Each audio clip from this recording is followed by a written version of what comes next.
Okay, let's see. Let's make sure. Because every time I start this camera and I look at the recording, I'm looking crazy. Make it look better. It'll do.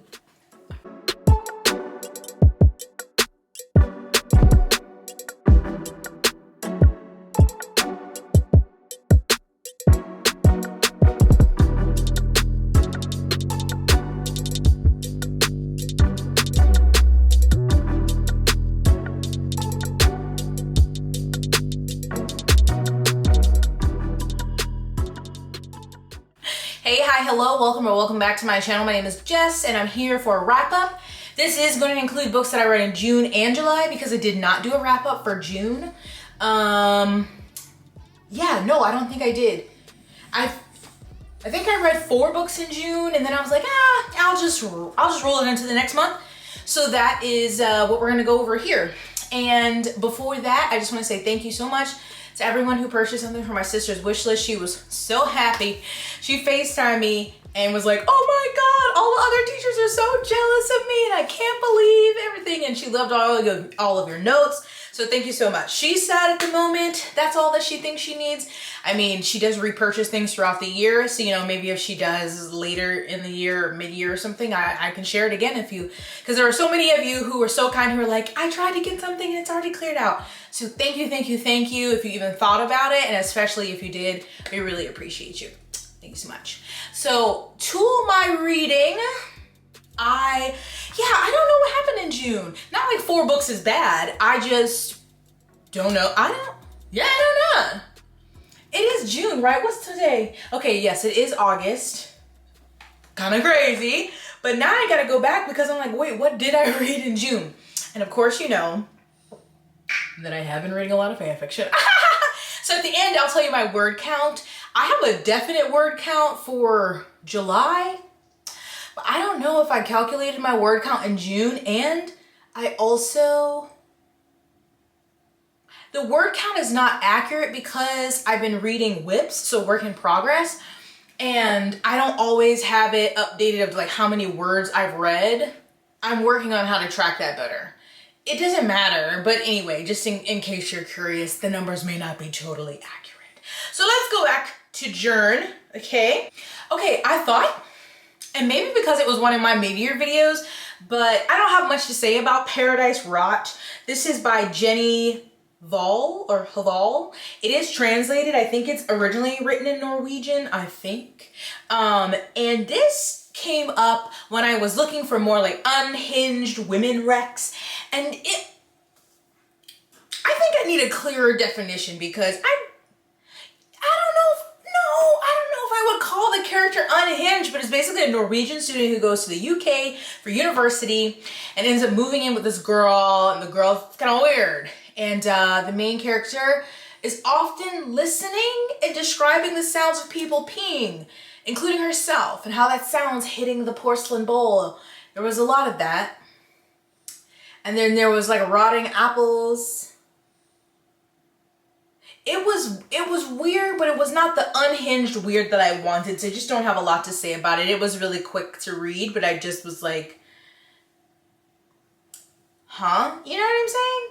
And it might work for some people, but you know, some people might think ones that I loved were very, but that one didn't do it for me. Then I read The Housemaid by Frida McFadden before I heard these allegations. But my sister reads, she's been getting back into reading lately, and she read a lot of Frida McFadden. She's big into thrillers in general, so she told me to read it.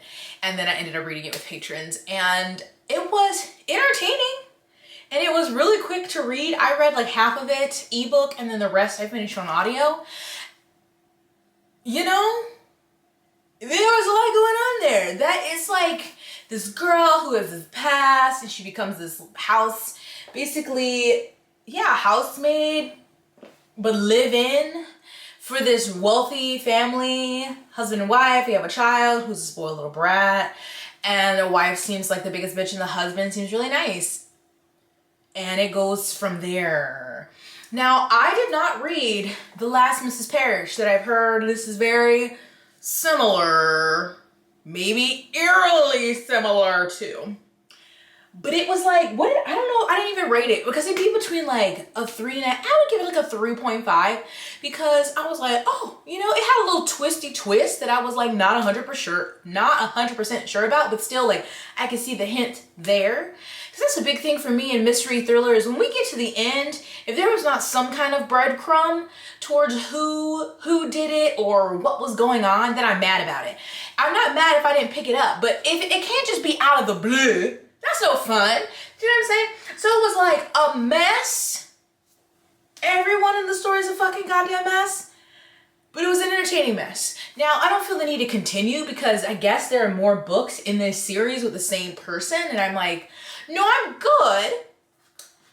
So, you know, there's that. Will I read any other things by Frida? I don't know. But that was entertaining enough. You know, it was fun. I also read Curvy Girl Summer by Danielle Allen, and I really, really loved this. I gave it was a solid 4-star, and we have a plus size curvy heroine who is confident about herself. Very important. And I will say, I kept wondering if so-and-so was going to be the love interest because I was like, what's going on here? Because essentially she had a sister who unfortunately has passed away, but the sister was married and pregnant, I think. And she is getting older, and so her parents are having conversations about, oh, wow, they would love to have a grandchild, and oh, is she, you know, she's not with anyone, she's got to get it together. And there are some harmful things that come from her family, some fatphobic comments and stuff, and just, you know, comments about her being single and lonely and needs to get it together, whatever. So she is like, lies basically to her family, is like, I have a man and he'll be at the party at her, like, it was it her 30th birthday party? Or was she turning 20? She can't be 25 now. That's too young. I can't remember what, I want to say 30th birthday. And so she starts going, she's getting on the dating apps, even though she doesn't want to. And she's going on dates with all these people who seem at first like she's having great chemistry with them on the dating apps. And maybe even initially when she meets them, but then they just keep fizzling out. But there's someone who's there in the background all the time that she's just like, no, there's nothing there. There's nothing between us. And her friends are like, beach. So it was really fun to read. A great Curvy Girl Summer, a great summer read. And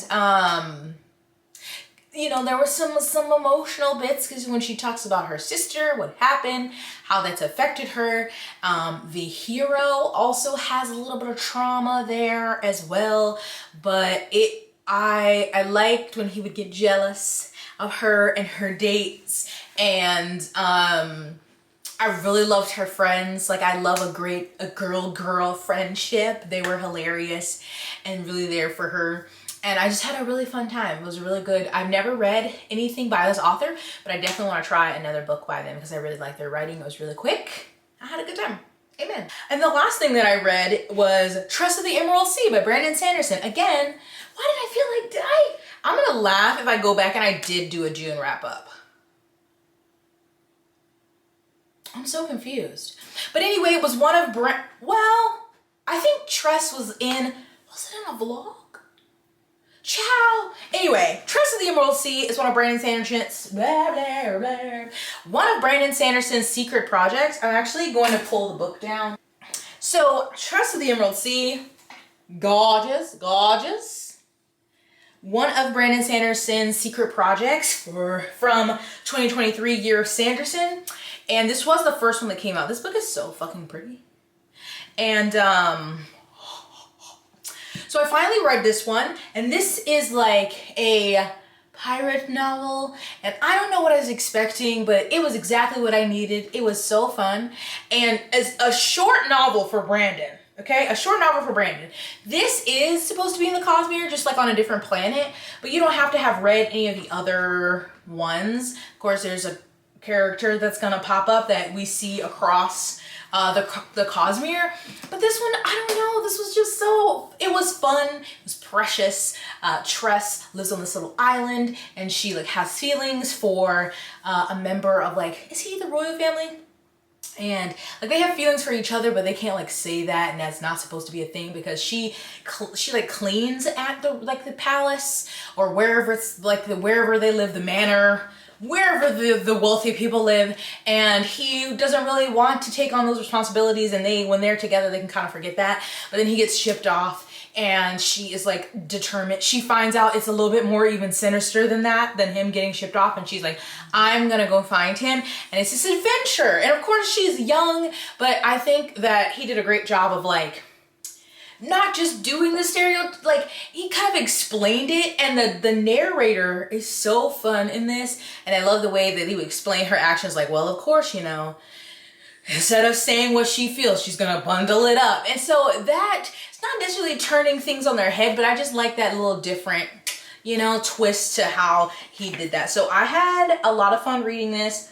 It was a quick read. I think I read it in 2 days. Ooh, what's this? Of course, I didn't read this edition because I don't have any sense. I had fun with this. I think it could be a good introduction to Brandon Sanderson because again, you don't have to read, this is a standalone, you don't have to read any of the other books to understand it. It's shorter, it's a pirate romp.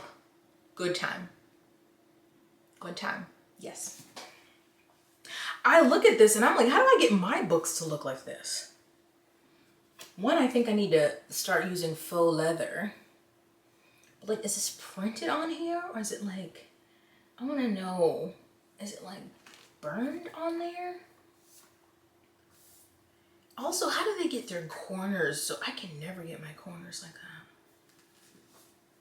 I just want to go to like a bookbinding factory. Does that exist? Because this is how I want my book to look. And like, I can never get a good crease like this. Okay, sorry. I look at books totally different now that I've been bookbinding. It's very interesting. Oh, Jesus. I'm tired of talking already. And it's been how long? 13 minutes. All right, let's get into July. I read the first volume of Death Note. This was in a recent vlog. Any of the videos I mentioned, I will link in the cards. I don't have a lot to say about Death Note because I literally only read 1 volume, and to say much would give it away. But essentially there's like, it's like a notebook that these like underworld creatures have. They write names in of like when people are gonna die, but one brings it to Earth for a human to find, and the human that finds it is this high school senior who's like doing really great in school, but he's kind of bored, and he finds it, and he kind of goes the vigilante way of it. Like, there's a lot of bad people in this world. Let me see if this works to get rid of them. But then that kind of it's getting carried away, and people are catching on. So I am interested to see where it's going to go from where it ended. And I think it's 12 volumes total. So I'm interested to see, like, because it's I don't know. Right now where I'm thinking, I'm like, I don't know where this story can go. But it's a very popular manga, so it must be something interesting. But also, like, 12 volumes is not that much if I like actually just sat down and fucking read them. But I'm really bad at continuing manga. But anyway, I do plan to go on to volume 2. I just haven't yet. I read this is technically a reread because I read this and DNF'd it the first time. However, I listened to the audio the first time, which is a big no-no. So the book that is That Time I Got Drunk and Saved a Demon by Kimberly Lemming. I do not recommend the audio for this one. I think it's something you need to read with your eyeballs. Had a lot more fun just reading it with my eyeballs. I don't remember what I rated it, but it is, I want more like low stakes, cozier fantasy, especially by non-white authors, and I find those harder to find. So yeah, the art came back up on Kindle Unlimited, the new cover art, and it was actually for the second one, and I started that one, and then it was talking about the first one, and I was like, I know I could probably just continue in this, but I went back to the first one, and I had a good time. Like, it wasn't the most amazing thing. I wish there was, I don't want to say that trope because I guess that'll kind of spoil something, but like, I wish there was less, not less of the relationship, but less, this is gonna sound silly, but less spicy time. Not like that was a ton, but like when we got there, I was like, okay, I don't know how to explain it. It was still, it's a fun read. Sometimes the writing can be a little much, but overall it's fun. I would read the next one when I just feel like I'm in the mood for that. It's not my favorite thing, but it also is just like a fun, easy story to read. And then following that, not that same vlog, but the vlog, I was reading Death Note and I read the Hotel N Tucket by Hildebrand. Hildebrand, I don't know how you pronounce her name. My first book by her. Will I read anymore? I don't know. It was a Patreon pick. It was very dramaful. Like it was, at first I was flying through it and then it kind of slowed down and then I switched to the audio. And at one point I was like, do I care? And then I was like, well, I kind of do want to know what happens with this person and this person. So I did finish it. It's essentially an old hotel in Nantucket where it's alleged that it's cursed because it's been through so many owners and all these different things have happened. But this rich like billionaire from the UK buys it without having even been to Nantucket. He puts someone who's a local there in charge and she has her own dramas going on with her boyfriend, and she is, you know, we're going through her hiring these people. There's like this core staff that she's hiring and they all have these secrets. So that's kind of the story, is following her and her dramas. Who is this mysterious UK billionaire? Her staff, what secrets are they hiding, and like how is that going to impact the hotel? Because in this story, there's also this person who runs a blog who basically goes around to hotels, Airbnbs, or like, no, hotels and B&Bs or whatever, and rates them. And she's never given any of the properties 5 keys. That's her rating system. And so the owner is like, we need to get the 5 keys. So obviously there's that looming thing of like, we're trying to be perfect and we'll never know when she's coming in. And then also the day-to-day mess of working in a hotel and the drama that they already had. And so at one point I was like, do I care? And then I was like, I kind of want to know. And so, I mean, I'm glad to have finished. So I know what was going on. And there's also a ghost. There's also a ghost involved in the story. So it's just a little busy. I think it was just way too busy for me. Like I could have done with limiting the amount of people that we were focusing on. But it's, you know, it's an easy beach read. It's like nothing to write home about. It's fine. It was fine. I just remembered it is 12:45 and I haven't had any caffeine. No wonder I'm struggling. I mean, I did have some pre-workout before I worked out this morning, but I need a coffee immediately. Okay, next I read the first 2 in this series. There's supposed to be 4 books. There's 3 out. We do not know when the 4th one is coming. I did make a video about this one, and the series is called Kindred's Curse. The first book is Spark of the Everflame, and the second one is Glow of the Everflame by Penn Cole. And these are Kindle Unlimited fantasy romances, and they are a good time. I am nervous though, because one of my patrons just read the 3rd one and was disappointed, and now we don't know when the 4th one is coming out. But anyway, I still really enjoy the first one, and I love the second one. Here's what I found. Who asked you? Did you see that? I did not ask her anything, and she started pulling up books on Amazon.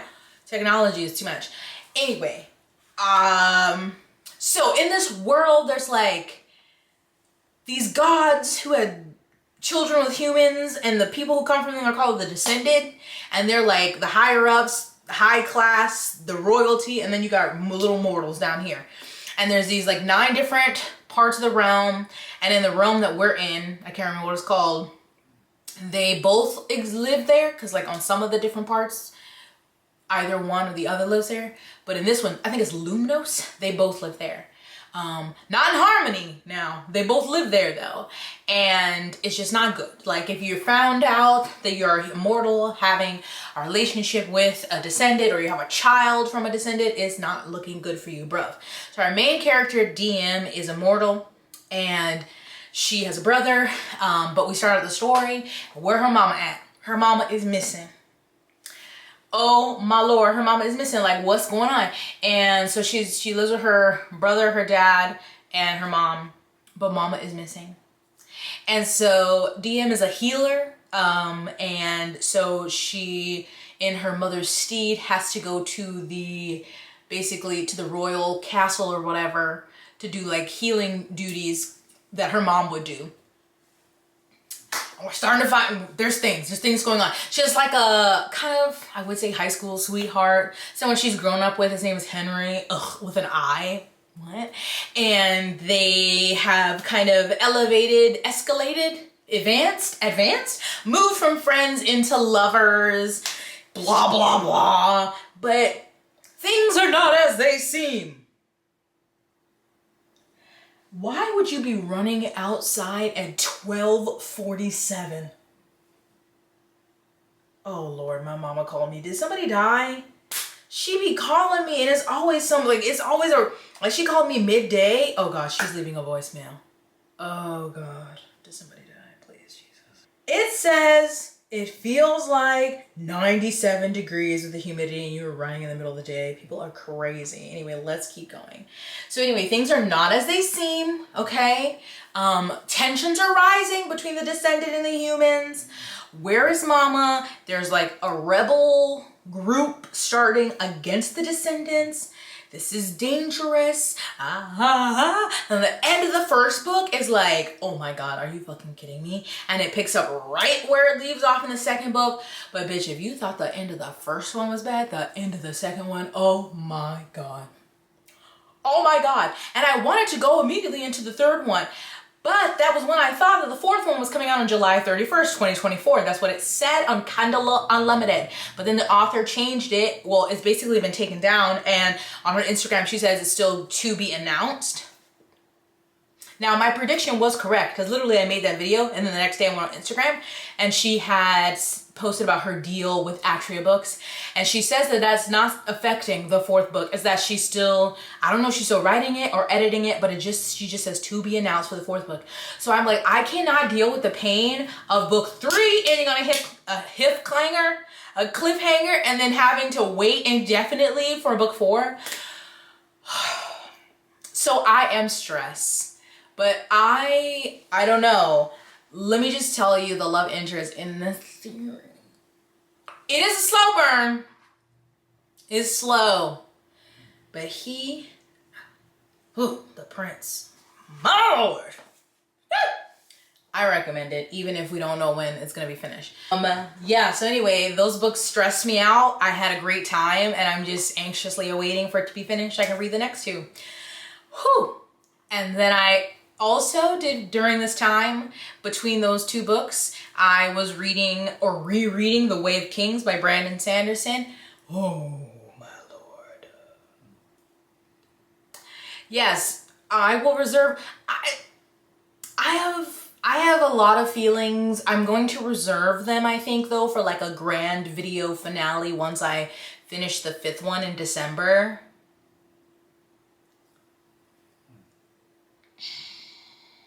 Yeah, it was long. So, yes, it was. And then the last 2 things, no, only one because the other one I just finished yesterday. The last thing I read was All the Sinners Bleed by S.A. Cosby. I listened to this on audio. I read Razorblade Tears whenever that came out and I loved that one. So I did the audio again. I will say I did not love this one as much. All the Sinners Bleed is set in Virginia. Our main character is a black cop. So that was a struggle for me. Although he talks about like the extra things he has to do because he's a black, he's not just a cop, he's a sheriff. Like he talks about like making sure his uniform is always perfectly pressed, his hair is always cut, like all of these things, because like any little thing they have to bring him down because he's a black man in this position and a lot of racism in the South and in this area. And I get that, but I also like, and you have other characters in the story who like confront him about these things, about being a black man in this system, like working for this system. So it was just hard a lot of the time because you want whoever did it to like be brought to justice, but it's so hard for me to root. I don't know. You know what? I don't know why, because I read, like when I read Will Trent's series, because he's with the GBI, the Georgia Bureau of Investigations, I don't know, it's just like as I have become more aware of like the corruption that the police system in America is built upon and continues to perpetuate, it's harder for me to enjoy any kind of police procedural. But it's like I still did enjoy this. I gave it 4 stars. I did not read what this is about, but it starts off with a shooting at a school. And then it kind of devolves into figuring out why that happened, and these people who are involved in basically exploitation of children and the moida of children. And so it's like turning this little town, it's like upside down. It's like, what's going on? There's, you know, racial tensions. And I think my other biggest qualm, besides struggling with the black sheriff aspect of it, because I do think we're in his mind, so you see him trying to be very like cognizant, trying to be very, I'm trying to change the system from what it is. I don't want, you know, police officers' actions to not be held accountable. So like he is trying. My other thing is that once we get to the end and find out like one of the last people we're looking for involved, I just felt like that came out of nowhere. Like we didn't get any really good breadcrumbs or clues like to lead us there. Like there was like maybe a little dab at this moment, but I felt like it could have been set up better. So it wasn't as a satisfying resolution to me for this story. But I still enjoy it, and I will continue to read S.A. Cosby's work because yeah, I just have enjoyed both of those books a lot. It just wasn't as great as Razorblade Tears, but still a good one that I would recommend. Just obviously maybe go read the summary. Like I said, child exploitation. It's not like described in great detail, but it's still there. Do you know what I'm saying? So now that my mother has stressed me out, I mean, even though she said it was nothing important, for some reason my throat hurts. Am I getting sick? Oh my God. But that's it for me. And then I will put my fanfiction word count up here. Off the top of my head, I don't know my June. I don't know my June numbers. That I do know in July, the rough estimate for fanfiction, I read 1,163,905 words. Some longer fics in there. Yeah, and I have seen some people mention like in the comments to tell me what for them are asking like what I'm reading, to give recommendations, and I will just have to say I cannot do that. No, I can't. I'm so sorry. I'm so sorry.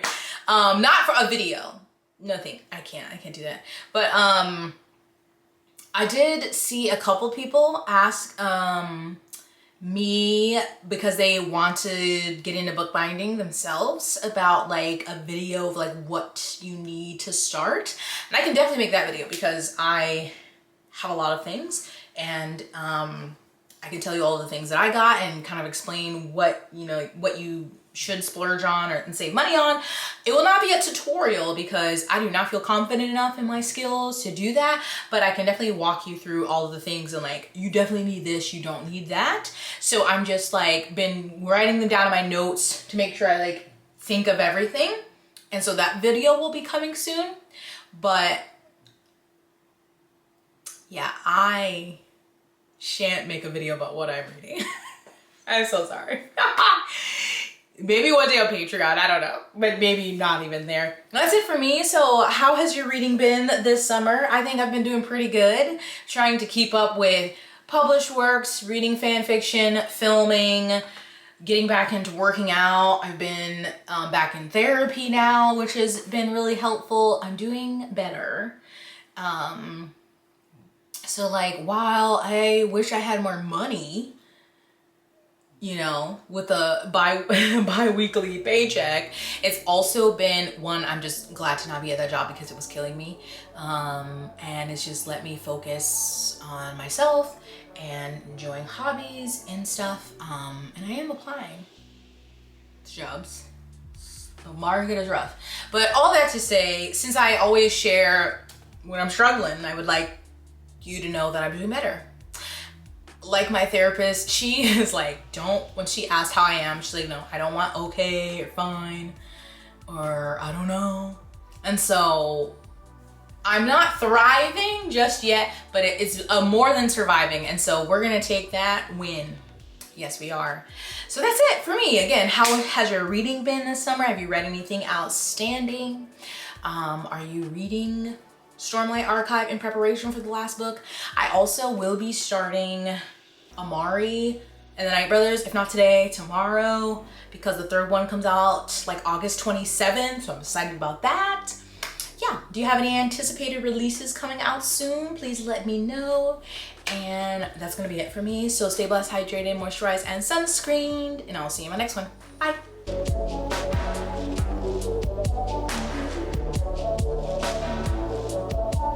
Let me call my mama.